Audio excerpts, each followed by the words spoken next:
بسم اللہ الرحمن الرحیم۔ السلام علیکم۔ حقیقت T V science and health میں خوش آمدید۔ یہ مناظر دیکھیے کہ نتن یاہو کے ہے، اور نتن یاہو نے ایک خفیہ مقام سے کسی جگہ بنکر میں بیٹھ کر اپنی پوری قوم کو پیغام دیا ہے کہ جنگ چھڑ چکی ہے، اور ایک بات آپ ذہن میں رکھیے گا، جنگوں میں قربانیاں دینی پڑتی ہے۔ There are no free wars, اور اس نے بڑا کلیئرلی کہا ہے کہ آپ تمام کے تمام لوگ اب انڈر گراؤنڈ ہو جائے اور پروٹیکٹڈ ایریاز میں منتقل ہو جائے، کیونکہ ایران کی طرف سے حملہ ہونے والا ہے۔ ہم اس بارے میں کچھ نہیں بتا سکتے کہ کتنی دیر تک آپ کو بنکرز میں رہنا پڑے گا، کتنی دیر تک محفوظ مقامات پہ رہنا پڑے گا، لیکن ایران اس وقت اٹیک کرنے کے لیے جا رہا ہے ڈرونز، میزائل اور دیگر چیزوں سے۔ اب جب یہ سینیریو ہوتا ہے تو اچانک آپ یہ دیکھیے کہ ڈرونز اڑنا شروع ہوتے ہیں، اور یہ عراق یا دیگر جگہوں پر جو ڈرونز اڑتے ہیں وہ جا کر اسرائیل میں اٹیک کرنے کے لیے گئے۔ اسرائیل نے کہا ہے کہ ہم پر 100 ڈرون سے حملہ ہوا، ہم نے سارے مار گرائے۔ اب غالباً یہ جو حملہ ہے، اسرائیل کہہ رہا جی ایران نے حملہ کیا، تو ایران کی طرف ابھی حملہ نہیں ہوا، لیکن یہ چاہے وہ عراق کی سائڈ سے اڑے ہو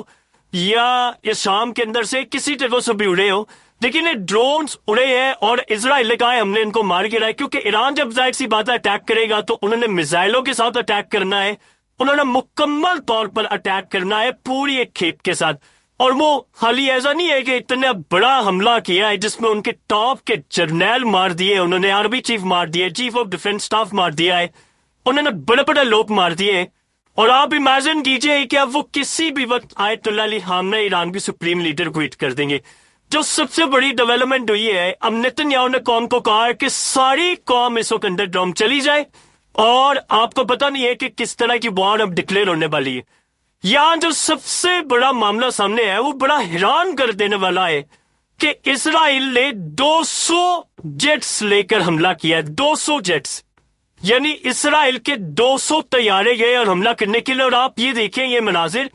دوبارہ وہ اٹیک انہوں نے کرنا شروع کر دیا ہے، اور دوبارہ اٹیک کا مطلب یہ ہے کہ انہوں نے ایران کا جو ڈیفنس سسٹم ہے،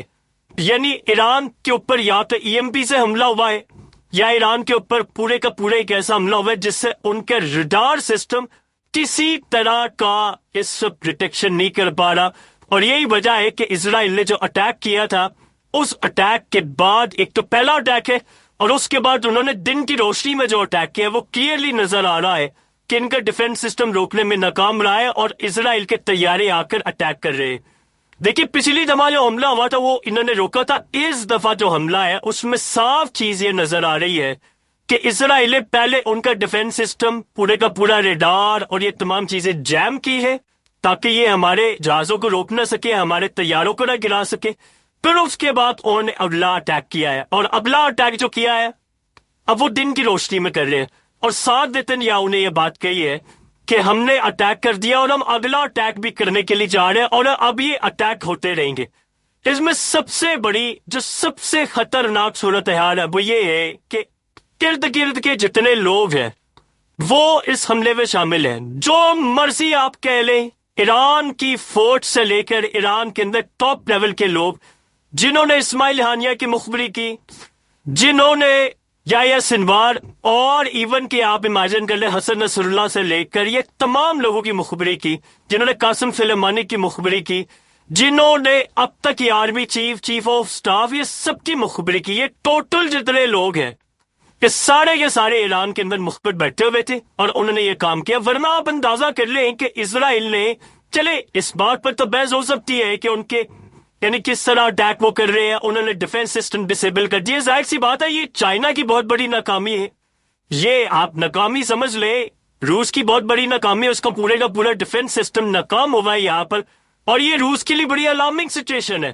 کیونکہ اگر یہ یہاں پر ناکام ہوا ہے تو آپ یہ سوچ لیں کہ پھر آگے بھی ناکام ہو گئے۔ جیسے روس کی بہت بڑی ناکامی ریسنٹلی رہی ہے کہ یوکرین نے جب اٹیک کیا تھا تو اسمگل کر کے اندر ڈرون چلے گئے تھے، آج یوکرین نے اس صورتحال کو دیکھا ہے